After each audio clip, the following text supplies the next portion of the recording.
Welcome back to Steve's Project Car Garage. My name is Steve. So sitting beside me here is the new transmission for the 1970 Spitfire named Aria. And today we're going to be focused on the remote and the actual shifter linkage itself. We're going to go ahead and rebuild this guy and get it ready to roll. But before we do, we're going to go ahead and talk about this guy, the actual gearbox itself. In the last video, you remember I ran into some issues and it started to bind on me. So we're going to talk about that real quick, but then afterwards, we're going to dive into the remote. So stick around. It'll be a fun video.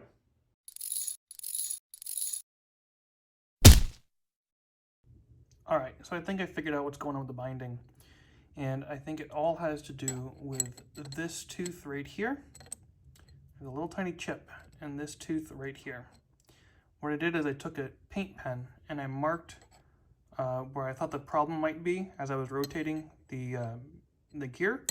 And it seems that that is where the resistance is happening. So what I'm going to do is I'm going to use my Dremel.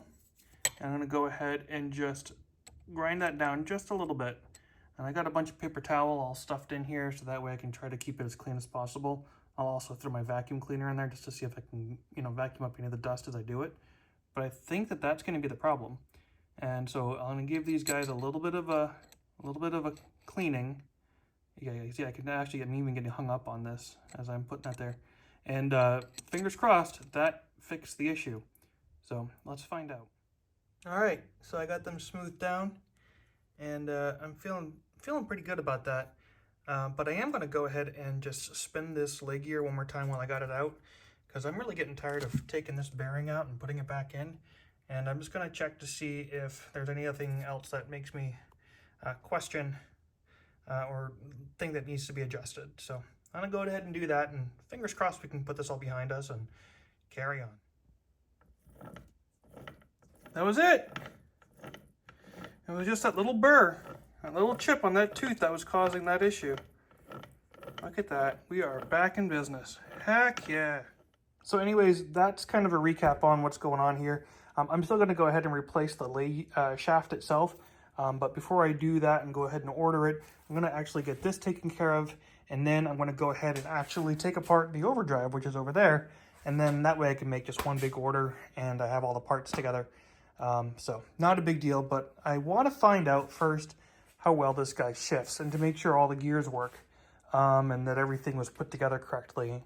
It should be, but I had a hard time trying to test shift this because, well, that's an issue.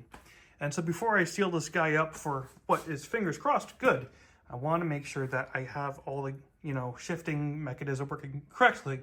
But I can't do that with a floppy shifter. So that's what we're going to dive into. So I have a kit that I bought to go ahead and refresh the bushings in here. So we're going to go ahead and actually take the remote off of the gearbox itself. We're going to set the gearbox off to the side, keep it nice, safe, and sound. And we are going to start working on this guy. So let's get cracking. All right, so this thing is missing a lot of parts, especially here in the gear shift section area. There's supposed to be a ball that sits in here, and these springs are obviously not all in place. So that's part of the reason why I don't really get a lot of movement. Another thing I think is that there's a switch here. These two switches are for the overdrive, and it pretty much tells the car or the overdrive what gear it's in to disable or enable the overdrive, as well as also you have the switch, which is up here in the shifter itself. But I think that one of these switches is just absolutely seized, and that might be part of the reason why I have a hard time getting this guy to go into gear. But what we're going to do to start is we're going to go ahead and remove these bolts, which I've already loosened in the past to get the gearbox off because the reverse lamp switch is in the bottom here, and I had to kind of move that out of the way to get the bolt out. But we're going to go ahead and just separate this and kind of take a peek and see what's going on and see how it's going and moving when the switches aren't in place.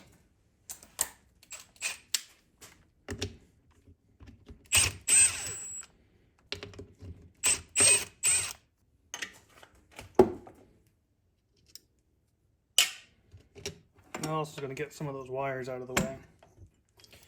These are the switches though, and that one seems to move all right. That one though, not so much. That might actually be part of the reason why I have a hard time moving this thing in and out of gear. So anyways, we'll probably be replacing these without a doubt, refinishing this bracket. going through all this wiring, but we'll save that for later.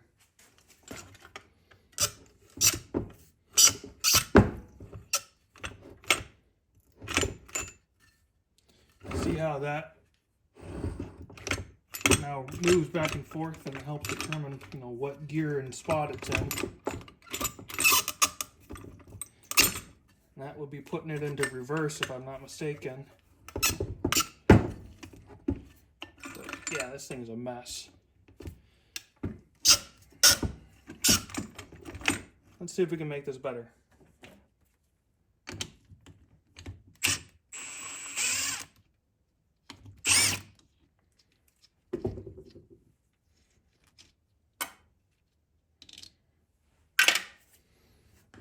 Alright, so before I disconnect that, take a look at the bottom here. So these are the shifter forks. So this goes over the synchro hub for 3rd and 4th gear. This is the synchro hub for 1st and 2nd. And then this here is the little selector for reverse. And so we're going to go ahead and just kind of remove this top to kind of get a peek in here, see what things are like.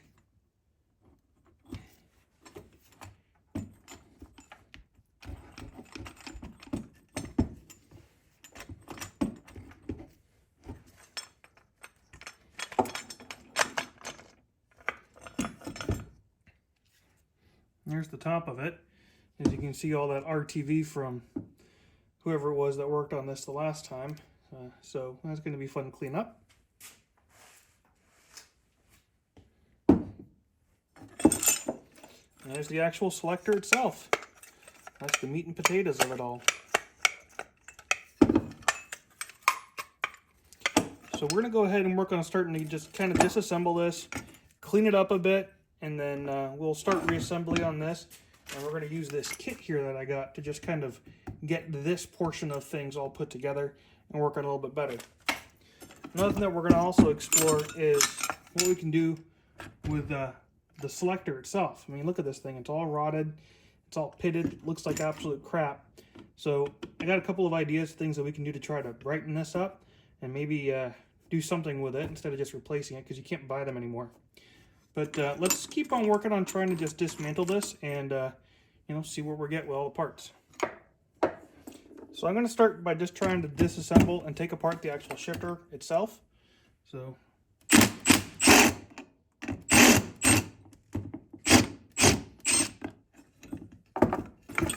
we got it loose and we got it spinning.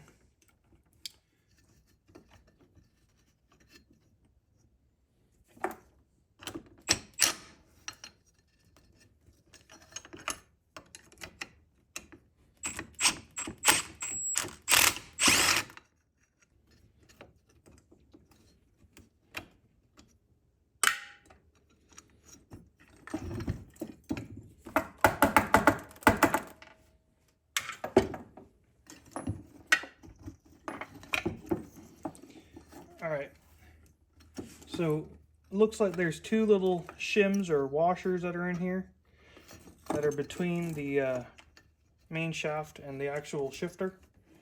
So we just need to try to make sure we keep track of those. There we go.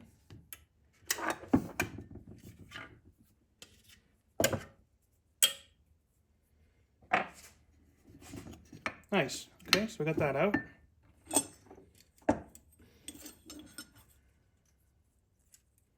Yeah, you see here, so there's these plastic pieces.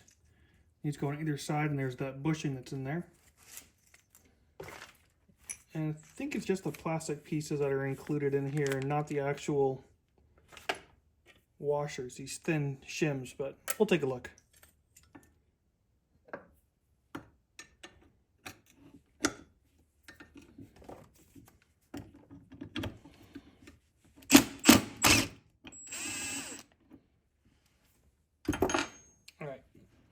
This off.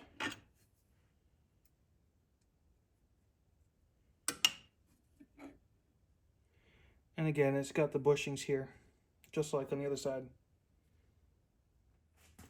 Alright, so it looks like to dismantle this further, I'm probably just going to hold off because there's a spring steel pin in here that would have to come out.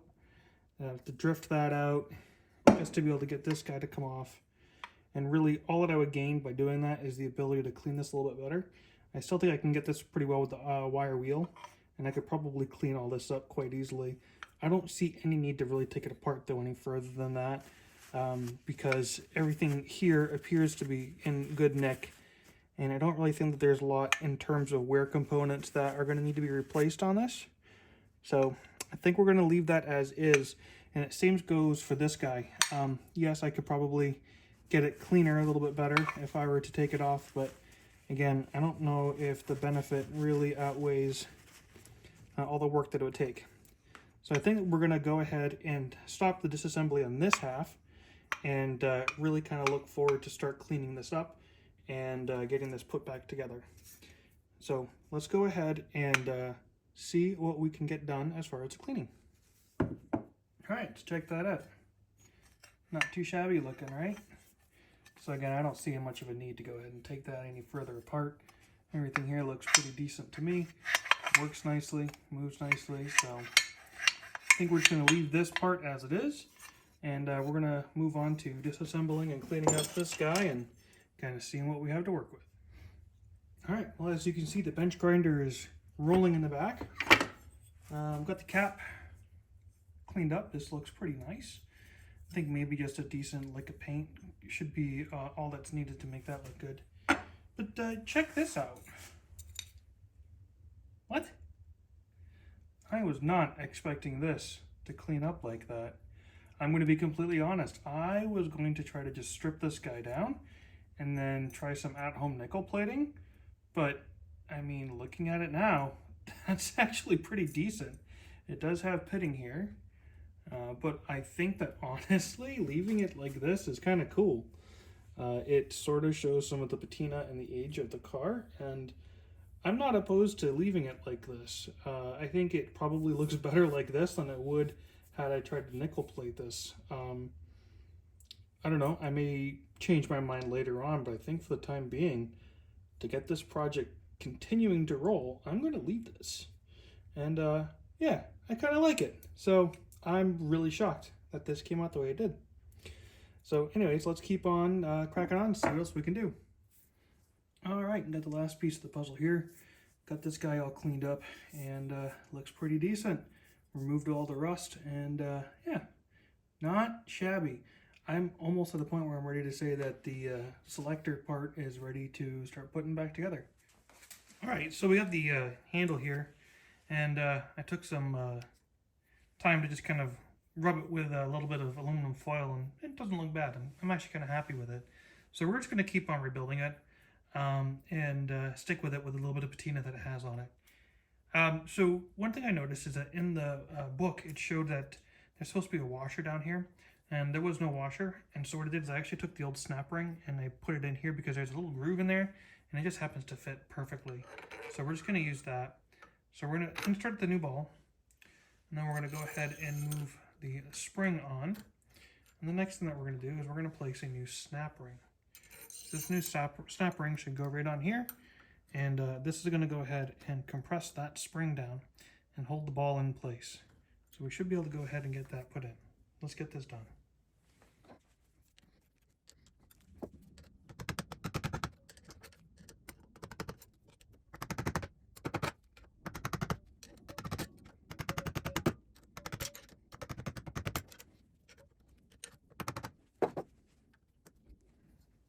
All right, there we go.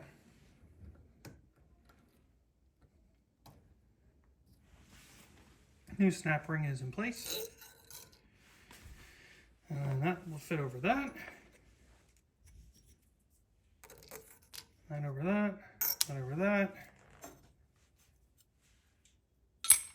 And over that. And that should get the actual shifter linkage all set.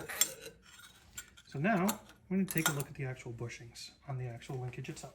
All right, so we got this all put together. This guy's looking pretty good. I had to kind of squeeze down this top circlip and really tighten it up. I actually ended up switching it. This was the circlip that was on the bottom. This is the replacement one. So I swapped them because the replacement one was just slipping too much. So I used the old one up top, and I just had to squeeze it down a little bit, but this is all now good and tight. So onto this part of the linkage. So it originally had some of these guys for these bushes. So I got to use the ones that came with the kit. And we're just gonna slide this guy on in. I'm gonna leave the bushes that were in here for like these here on and not replace them. The kit did come with new ones, but honestly these are in good shape, and I don't know if really the ones that I get from the repop kit are gonna be any better. So we're gonna just stick with what we have.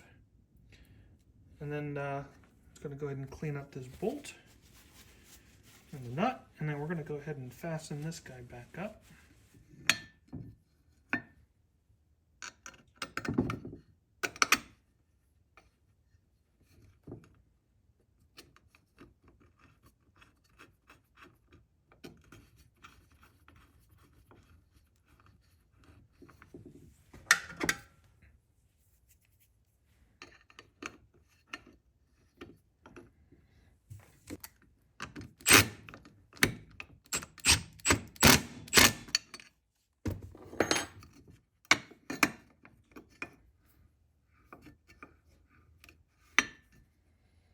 Awesome, so we got some good range of motion there. That seems happy. Great, so next is going to come this part.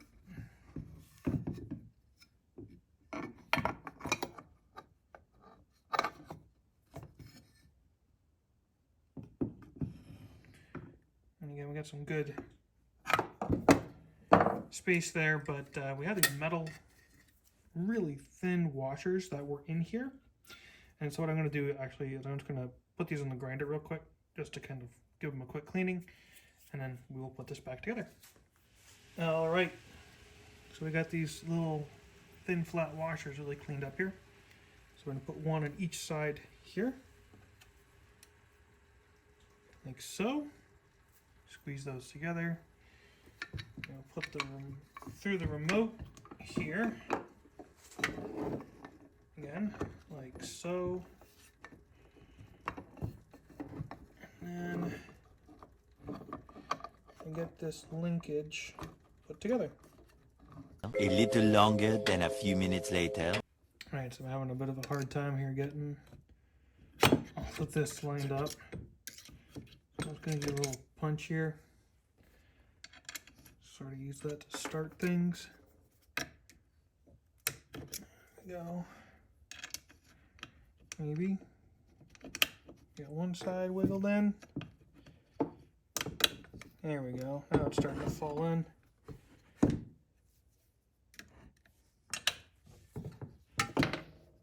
Of course, I get it to start and then falls right out.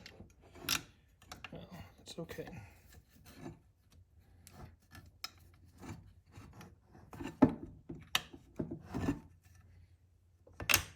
There we go.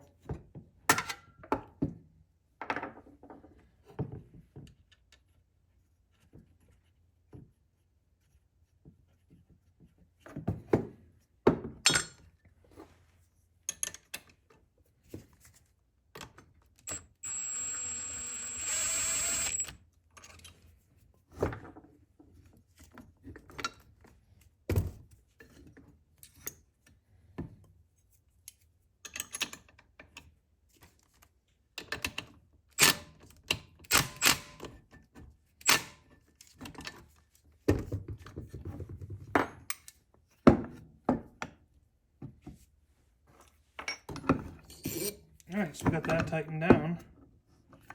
So theoretically, should be able to go ahead and put the big spring on, put this cap on, and then this cap should go on.